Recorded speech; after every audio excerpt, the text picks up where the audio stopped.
हमने जो है स्टार्ट कहाँ से किया, हमने स्टार्ट किया था ब्रोंकोजेनिक कार्सिनोमा से। हमने इसकी डिफिनीशन पढ़ी थी, हमने रिस्क फैक्टर पढ़े थे, ठीक है। फिर हमने ब्रोंकोजेनिक कार्सिनोमा और मीजोथीलियोमा में डिफरेंस पढ़ा था। रिस्क फैक्टर में हमने स्मोकिंग पे बात की थी डिटेल में, पैक ईयर ऑफ स्मोकिंग कैसे कैलकुलेट करते हैं वो उस पर बात की थी। लंग कैंसर का यानी ब्रोंकोजेनिक कैंसर का रिस्क कितने पैक ईयर्स पे बहुत ज्यादा हो जाता है, अगर 20 पैक ईयर या इससे ज्यादा की स्मोकिंग की हो। फिर हमने इंडस्ट्रियल वेस्ट पे बात की, यूरेनियम, एस्बेस्टॉस, आर्सेनिक, रेडान। हमने uranium, radon radon uranium sequence पे बात की। हमने ये कहा कि भाई पल्मोनरी फाइब्रोसिस चाहे वो टीबी की वजह से हुई हो, चाहे वो ब्रोंकिक्टेसिस की वजह से हुई हो, चाहे वो किसी भी वजह से हुई हो, ये भी इंक्रीज करती है लंग कैंसर का, ब्रोंकोजेनिक कैंसर का रिस्क। हमने फैमिली हिस्ट्री की बात की। फिर हमने प्रेजेंटेशन की बात की कि नॉन स्पेसिफिक सिम्टम्स के साथ लोग प्रेजेंट होते हैं। हम एक्सरे करवाते हैं तो एक्सरे पे मुख्तलिफ प्रेजेंटेशन आ सकती हैं, जैसे निमोनिया की तरह का एक कॉइन पैच, कॉइन लीजन या सॉलिटरी नोड्यूल आ सकता है। फिर हमने प्राइमरी और सेकेंडरी लंग कैंसर की बात की कि प्राइमरी वो कैंसर होता है जो लंग के अंदर खुद हो, कहीं कहीं और से ना आए, और सेकेंडरी वो जो किसी और जगह का कैंसर मेटास्टेसाइज हो के लंग्स में आ जाए, सेकेंडरी कहलाता है। फिर हमने कॉम्प्लिकेशन पढ़ी कि भाई अगर किसी बंदे को लंग कैंसर हो तो लंग कैंसर की वजह से क्या क्या मसले हो सकते हैं। सुपीरियर वेना केवा सिंड्रोम, ये हम कल की डिस्कशन में डीवीटी से पहले पढ़ेंगे। और पेनकास्ट ट्यूमर, ये दो, ठीक है। और हार्नर सिंड्रोम भी। कि वैसे तो उस दिन मैंने आप लोगों को समझा दिया था कि जो सुपीरियर वेना केवा सिंड्रोम है, ये इसका मतलब वेना केवा की ऑब्स्ट्रक्शन हो जाती है। यहाँ पे मैंने आप लोगों को बताया था, अगर ये वेना केवा है और ये यहाँ पे ट्यूमर है और ट्यूमर ग्रो कर रहा है तो वो इस सुपीरियर वेना केवा को ऑब्स्ट्रक्ट कर देगा, जिसकी वजह से सुपीरियर वेना केवा में जो ब्लड आता है वो कहाँ से आता है, फेस और नेक से आता है ना। तो फेस और नेक से जो ब्लड है वो नीचे नहीं जा सकेगा, तो फेस और नेक में ब्लड जमा हो जाएगा, तो कंजेशन हो जाएगी। इस बंदे का जो वो है फेस, वो स्वॉलन हो जाएगा। आंखें इसकी ऐसे आएगा, लगेगा जैसे बाहर की तरफ निकली हुई है, क्योंकि खून अंदर जमा हो गया, खून यहाँ से निकल। बहरहाल इस पे हम कल बात करेंगे, सुपीरियर वेना केवा सिंड्रोम पे, पॉनकास्ट ट्यूमर पे, हार्नर सिंड्रोम। एंडोक्राइन पे मैंने आप लोगों को बता दिया कि पेरानियोप्लास्टिक सिंड्रोम होते हैं हर लंग कैंसर के साथ अलग से, क्योंकि कुछ लंग कैंसर मुख्तलिफ किस्म के हार्मोन रिलीज करते हैं, जैसे ACTH, ADH, parathyroid hormone, related. तो इन हार्मोन्स की रिलीज होने की वजह से ये हार्मोन जाहिर है फिर मसले करते हैं बॉडी के अंदर। कोई हाइपरकैल्सीमिया करवा रहा है, कोई कुशिंग सिंड्रोम करवा रहा है, कोई syndrome of inappropriate anti diuretic करवा रहा है। तो एक कैंसर के साथ साथ साथ अगर ये मसले हों तो इसको हम पेरानियोप्लास्टिक सिंड्रोम कहते हैं। पैरा मीन साथ साथ, न्यूप्लास्टिक मीन कैंसर के, यानी कैंसर के साथ साथ। रिकरेंट लेरेंजियल नर्व की कंप्रेशन, ये मैंने उस दिन आप लोगों को समझाया था। ये देखो कि अगर किसी बंदे को यहाँ पे लंग के अंदर ट्यूमर हो और वो इस ये जो नर्व है रिकरेंट लेरेंजियल नर्व, इसको कंप्रेस कर दे, तो रिकरेंट लेरेंजियल नर्व ऊपर किसको सप्लाई कर रहा होता है, वोकल कार्ड्स को, जो कि लेरेंक्स के अंदर होते हैं। तो अगर ये नर्व कंप्रेस हो जाएगा तो वोकल कार्ड सही काम नहीं करेंगे, तो आवाज क्या हो जाएगी, बैठ बैठ जाएंगे। जाएगी, यानी हार्सनेस ऑफ साउंड होगी। हमने इफ्यूजन पढ़ा था कि लेट सपोज अगर ये यहाँ पे कैंसर है, पेरिफेरी वाले जो कैंसर होते हैं यूजुअली जो पेरिफेरी पे होते हैं, जो प्लूरा के नजदीक होते हैं, तो वो प्लूरा को इरिटेट करके क्या करवा सकते हैं, प्लूरल फ्लूरोफ्यूजन। इफ्यूजन। और जो पेरिकार्डियम के नजदीक है, लेट सपोज यहाँ पे हैं जो, तो वो पेरिकार्डियम को इरिटेट करके क्या करवा सकते हैं, pericardial effusion. Pericardial effusion mean heart के इर्द गिर्द फ्लूइड जमा हो जाए। Yes. Pleural effusion mean lungs के इर्द गिर्द प्लूरल कैविटी में। ये हो गया ना क्लियर। फिर यस सर। हमने टाइप पढ़ी थी कि भाई स्मॉल सेल लंग कैंसर होता है, non small cell. Non small cell के अंदर मजीद 3 किस्म के हैं, स्क्वामस, एडिनो और लार्ज, यानी SAL।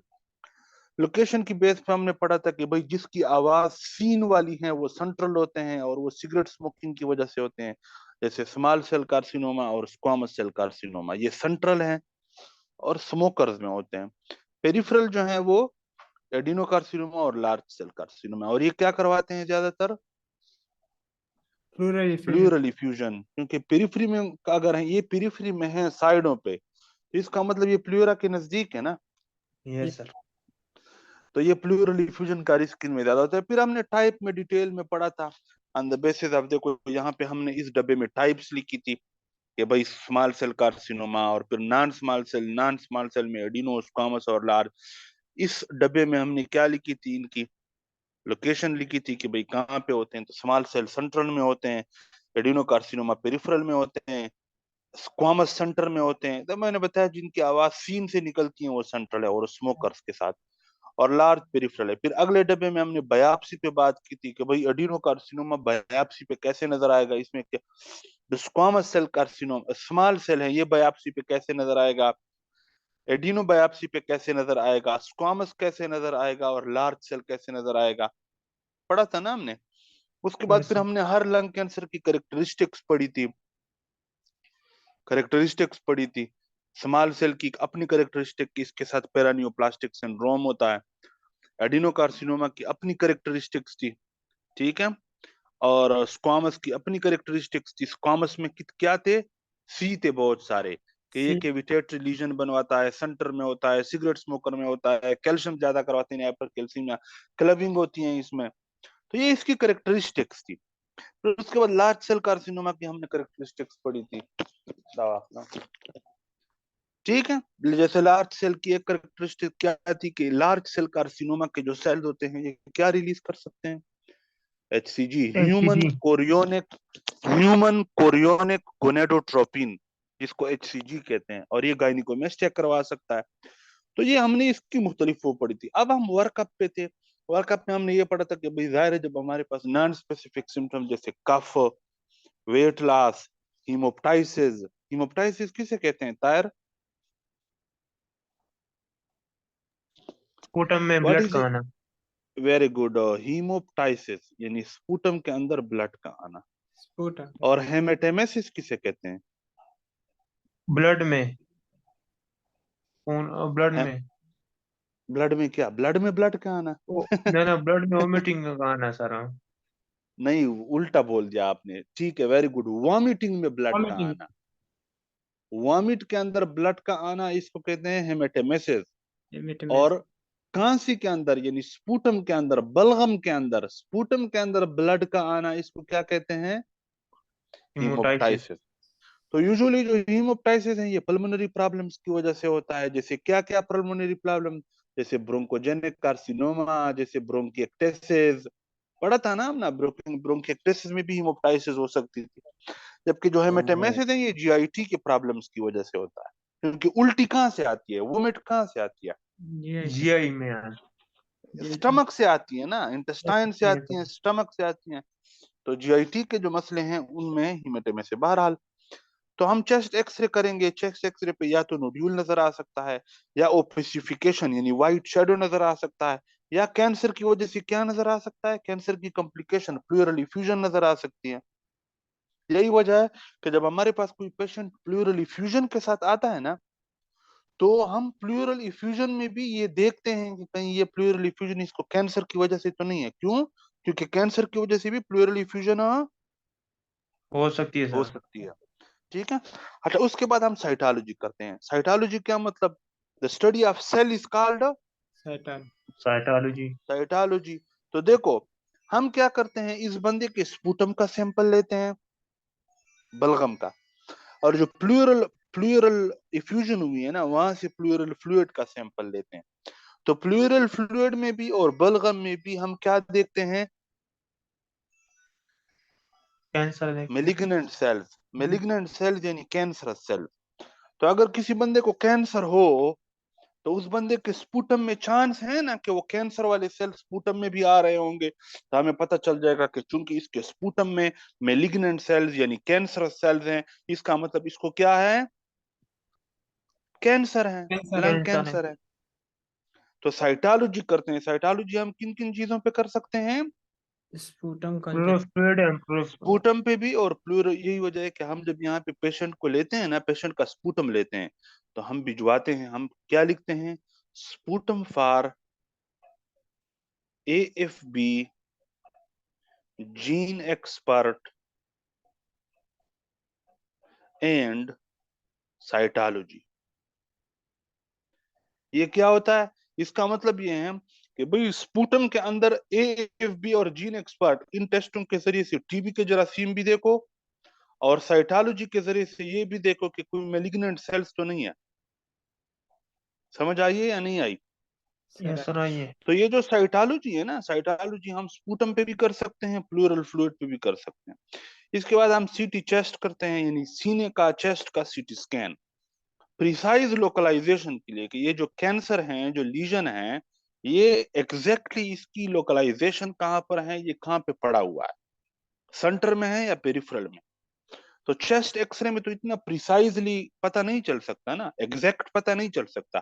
सीटी स्कैन में फिर एग्जैक्ट पता चल जाता है। गोल्ड स्टैंडर्ड क्या है? गोल्ड स्टैंडर्ड इन्वेस्टिगेशन, इसमें कंफर्म हो जाएगा कि भाई इसको तो लंग कैंसर है और फलाने वाला लंग कैंसर है। ये कैसे पता चलेगा? बायोप्सी पे।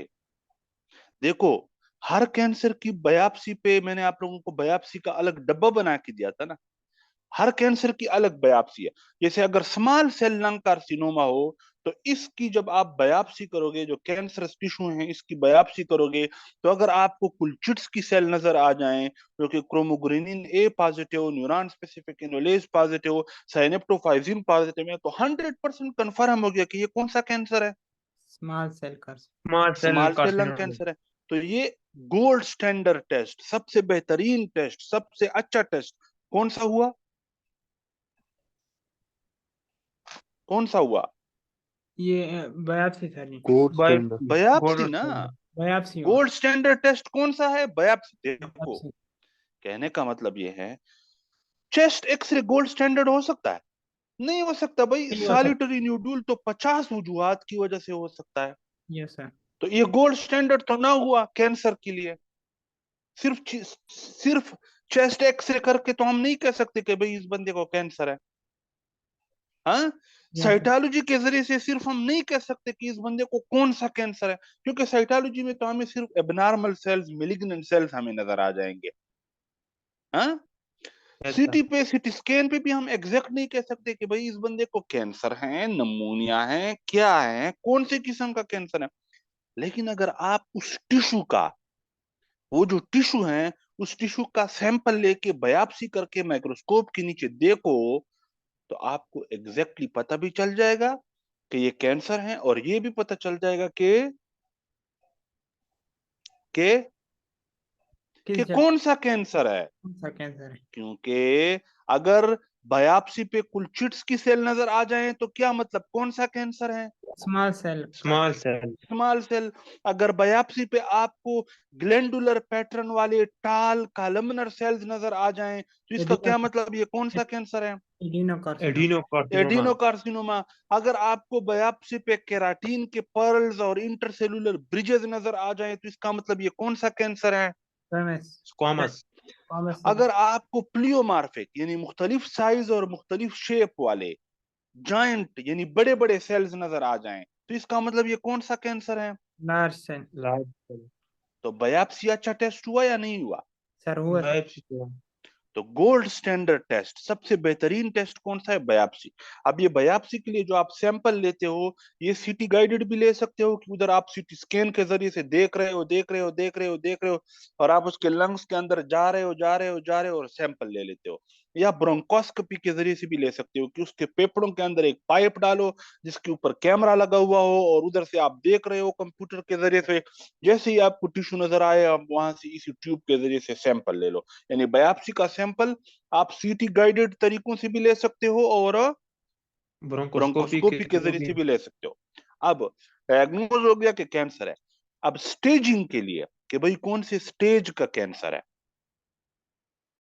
इसके लिए हम या तो सीटी एमआरआई करते हैं, होल बॉडी का, पूरे जिस्म का सीटी स्कैन या एमआरआई करते हैं, या पेट स्कैन करते हैं। ये पेट स्कैन सबसे अच्छा है। सही है, पेट स्कैन। पेट स्कैन से या सीटी स्कैन या MRI of the whole body से हमें पता चल जाता है कि ये कैंसर कहां कहां तक गया हुआ है। इससे हमें स्टेजिंग का पता चलेगा, फिर उस बेस पे हम कह सकते हैं कि ये कौन से स्टेज का लंग कैंसर है। अब सर ये स्टेजिंग पेट पे का जरा क्या बात मतलब कर है? ले। पेट स्कैन सीटी स्कैन और एमआरआई की तरह का एक स्कैन है। ठीक है, इसका एग्जैक्ट मतलब मेरे ख्याल में पॉजिट्रॉन इमिशन टोपोग्राफी है, tomography, if I am not wrong. लेकिन ये है कि आप लोग सिर्फ ये बस इसको याद करो कि पेट स्कैन जो है वो सीटी और एमआरआई से भी अच्छा है पता चलाने के लिए कि ये कैंसर कहाँ कहाँ पर है। उस बेस पे फिर हम क्या कर सकेंगे, स्टेजिंग कर सकेंगे कि ये कौन से स्टेज का कैंसर है। अब जो स्टेजिंग है ब्रोंकोजेनिक कार्सिनोमा की, वो हम टीएनएम स्टेजिंग की बेस पे करते हैं। टीएनएम में टी से क्या मुराद, size of the tumour. Size tumour. ये जो ट्यूमर है, जो टिश्यू है, जो कैंसर है, इसका साइज कितना है। अगर 3 सेंटीमीटर से कम हो तो हम कहते हैं T1, 3 सेंटीमीटर से ज्यादा हो तो T2, और अगर प्लूरा और रिब्स और इंटरकोस्टल नर्व्स के अंदर गया हुआ हो तो हम क्या कहेंगे कि ये T3 है। हाँ? और अगर मीडियस्टाइनम को और हार्ट को और सुपीरियर वेना केवा को और एसोफेगस इनको भी इन्वॉल्व किया हो तो इसका मतलब ट्यूमर का साइज बहुत बड़ा है ना। Yes sir. तो ये T4। समझ नहीं आई आप लोगों को? सर आ रही है सर जी। आइए सर। ट्यूमर के साइज की बेस पे T1, T2, T3, T4। T1 3 centimetre से छोटा, मिसाल के तौर पर ये कैंसर है, ये लंग्स है, ये लंग के अंदर ये कैंसर है। तो अब ये अगर 3 सेंटीमीटर से कम हो हम कहेंगे कि T1 है, 3 सेंटीमीटर से बड़ा हो तो हम क्या कहेंगे, T2 है। हाँ? और अगर ये प्लूरा को भी इसने इन्वॉल्व किया हुआ हो और इसके ऊपर जो रिब्स आई हुई होती हैं लंग्स के ऊपर, उन रिब्स को भी इन्वॉल्व किया हुआ हो, और रिब्स के दरमियान जो इंटरकोस्टल नर्व्स होते हैं उन नर्व्स को भी इन्वॉल्व किया हुआ हो तो हम क्या कहेंगे, T3। T3। और अगर इस साइड पे जो हार्ट है और ये एसोफेगस हैं और ये सुपीरियर वेना केवा है, इन सबको इन्वॉल्व किया हुआ हो तो हम क्या कहेंगे, T4 है। T4। T4। तो टी का मतलब ट्यूमर का साइज, एन का क्या मतलब कि कितने लिम्फ नोड्स इन्वॉल्व है। जाहिर है लंग्स के अंदर दो तरह के लिम्फ नोड्स होते हैं ना। अगर ये लेट सपोज आपके लंग्स हैं तो लंग्स में एक तरह के लिम्फ नोड यहाँ पे होते हैं जिनको हाइलर लिम्फ नोड कहते हैं, हाइलर लिम्फ नोड। और एक तरह के ये दरमियान में हार्ट है, और दरमियान में हार्ट जहाँ पे पड़ा हुआ है इसको क्या कहते हैं, मीडियस्टाइनम। तो ये जो ट्यूमर, ये जो लिम्फ नोड्स हैं ये कौन से लिम्फ नोड हैं, मीडियस्टाइनल लिम्फ नोड्स हैं। जो मीडियस्टाइनम के अंदर लिम्फ नोड है उनको हम क्या कहते हैं, मीडियस्टाइनल लिम्फ नोड। जो हाइला के अंदर लिम्फ नोड है उसको हम हाइलर लिम्फ नोड कहते हैं। अब देखो N0 का मतलब कोई लिम्फ नोड इन्वॉल्व नहीं हुआ, नो नोड। N1 का मतलब इप्सिलेटरल पेरीहाइलर लिम्फ नोड, यानी अगर इस साइड पे कैंसर है और इसी साइड के पेरीहाइलर लिम्फ नोड भी इन्वॉल्व हैं तो इसका क्या मतलब, क्या N1 मतलब N1 में क्या होगा, इप्सिलेटरल, यानी जिस साइड पे कैंसर है अगर इसी साइड के हाइलर लिम्फ नोड इन्वॉल्व हों, पेरीहाइलर लिम्फ नोड, तो ये क्या होगा N1। N1 N2 क्या होगा, इप्सिलेटरल मीडियस्टाइनल लिम्फ नोड, ये इस साइड का मीडियस्टाइनल लिम्फ नोड है ना, और ये इस साइड का। तो अगर ये इसी साइड की मीडियस्टाइनल लिम्फ नोड भी इन्वॉल्व हो तो हम क्या कहेंगे,2 N2। और N3 क्या हुआ होगा अगर दूसरे साइड के मीडियस्टाइनल लिम्फ नोड भी इन्वॉल्व हो जाएं, कंट्रालेटरल यानी दूसरे साइड के, तो फिर ये क्या होगा, N3। तो देखो N0 कोई लिम्फ नोड इन्वॉल्व नहीं है, N1 इप्सिलेटरल पेरीहाइलर लिम्फ नोड, यानी जिस साइड पे लंग कैंसर है अगर इसी साइड के हाइलर लिम्फ नोड इन्वॉल्व है तो इसका मतलब N1। 1 और N2 N1। Ipsilateral मीडियस्टाइनल lymph node, अगर इसी साइड के, जिस साइड पे लंग कैंसर है इस साइड के मीडियस्टाइनल लिम्फ नोड इन्वॉल्व है तो ये क्या है, N2। और अगर अपोजिट साइड के लिम्फ नोड भी यानी कंट्रालेटरल मीडियस्टाइनल लिम्फ नोड भी इन्वॉल्व हो गए तो फिर ये क्या है, N3। समझ आइए। Yes sir. इसके बाद T हो गया, N हो गया, अब M है। M से है मेटास्टेसिस, कि भाई ये कैंसर कितना फैल चुका है। M0 अगर कोई मेटास्टेसिस ना हुई हो। M1 अगर डिस्टेंस यानी ये दूर दराज इलाकों में फैल गया हो, प्रोस्टेट में चला गया हो, ब्रेन में चला गया हो, लिवर में चला गया हो। डिस्टेंट मीन दूर दराज, यानी दूर दराज इलाकों में ये फैल दे बंदे हंसने तेरे कलर। समझ आइए। तो ये TNM स्टेजिंग है। अब देखो अगर मैं आपको ये कहूं कि एक बंदे को कैंसर है, लंग कैंसर, लंग कैंसर का साइज जो है वो 3 सेंटीमीटर से कम है, क्या कम है, 3 3 सेंटीमीटर 3 सेंटीमीटर से कम है। है तो T1 क्या हो गया, 3 सेंटीमीटर से कम यानी T1 हो गया। और इप्सिलेटरल मीडियास्टाइनल लिम्फ नोड इन्वॉल्व किए हुए हैं और डिस्टेंस मेटास्टेसिस हुई है, मुझे इसका स्टेज बताओ TNM स्टेजिंग के मुताबिक। तो आप क्या कहोगे कि ये क्या है, T1 N2 M1, T1 N2 M1, समझ आई या गई? सर आ गई। आइए सर। तो ये TNM स्टेजिंग है। अब ट्रीटमेंट देखो, अगर तो non small cell lung carcinoma है और या स्मॉल सेल लंग कार्सिनोमा होगा, नॉन स्मॉल सेल की 3 टाइप्स है ना, यस सर। तो हम यहाँ पे ट्रीटमेंट में टाइप्स को फिलहाल नहीं डिस्कस करते, हमने स्मॉल सेल और नॉन स्मॉल सेल को डिवाइड किया।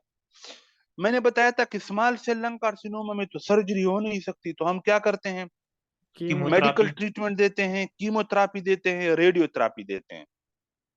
ठीक है, यस सर। ठीक है। कीमोथेरापी में हम कौन से ड्रग्स यूज करते हैं, सिस्प्लाटिन और एटोपोसाइड। बस ये याद रखना है कि स्मॉल सेल लंग कार्सिनोमा की जो ट्रीटमेंट है वो कीमोथेरापी और रेडियोथेरापी है। जो कीमोथेरापी है उसमें हम कौन कौन से केमिकल ड्रग यूज करते हैं, एंटी कैंसर ड्रग, सिस्प्लाटिन और एटोपोसाइड, ईटोपोसाइड, ये हो गया। अब दूसरी तरफ आते हैं हम नॉन स्मॉल सेल। अब नॉन स्मॉल सेल को आपने देखना है, इसकी जो ट्रीटमेंट थी वो तो सर्जरी थी ना। Yes sir. तो लेकिन हर नॉन स्मॉल सेल की सर्जरी नहीं हो सकती। अब आपने इसको 2 में डिवाइड किया कि रिसेक्टेबल है यानी इसकी सर्जरी मुमकिन है, अनरिसेक्टेबल यानी सर्जरी मुमकिन नहीं है। तो रिसेक्टेबल कौन से होते हैं, स्टेज 1 वाले, स्टेज 2 वाले और स्टेज 3A वाले, ये रिसेक्टेबल होते हैं। इनकी क्या हो सकती है, सर्जरी हो सकती है। रिसेक्टेबल मतलब ये इनको आप काट सकते हो, ऑपरेशन कर सकते हो। और वो कौन से स्टेजेस हैं, स्टेज 1, 2 और 3A, ये रिजेक्टेबल हैं यानी इनकी आप सर्जरी कर सकते हो। और जो स्टेज 3B और स्टेज 4 हैं, ये क्या है, ये क्या है, ये अनरिसेक्टेबल है यानी इनका ऑपरेशन नहीं हो सकता। तो ऑपरेशन नहीं हो सकता तो क्या करोगे,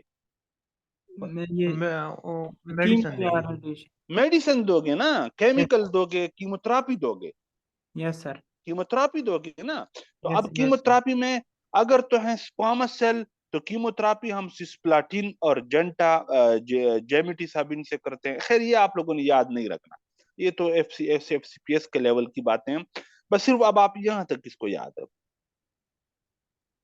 ठीक है, ओके सर। ये इसकी ट्रीटमेंट है। ये टॉपिक हो गया खत्म। ठीक है, ये small cell lung carcino bronchogenic carcinoma हमने डिटेल में पढ़ लिया। इसकी PDF भी मैं आप लोगों के साथ शेयर